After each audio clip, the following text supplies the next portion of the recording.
Okay, nagluto po yung aking anak kanina na panganay, si Ate Kiara. Hindi ko alam kung anong tawag dito. Ito daw ay dish galing sa Amerika. So, bumili siya ng mga ingredients at ito na yung finished product. May kanin po yan. Tapos may chicken, may sausage.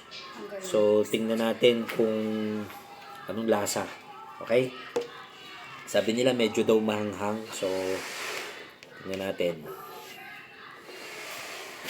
Hindi ako mahilig masyado sa manghang, pero dahil gawa ng aking anak, ay aking titikman.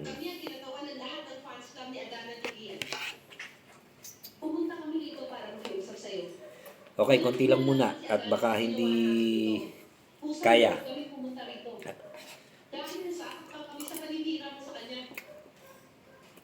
Mm,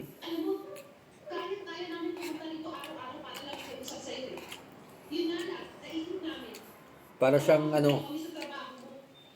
ah, chili con carne na nilagyan ng kanin. Pero masarap siya, lalo na dun sa mahilig sa maanghang. At saka po, mas masarap to kung mainit. Kumakapit na yung hanghang. Kaya nag-ready po tayo ng tubig.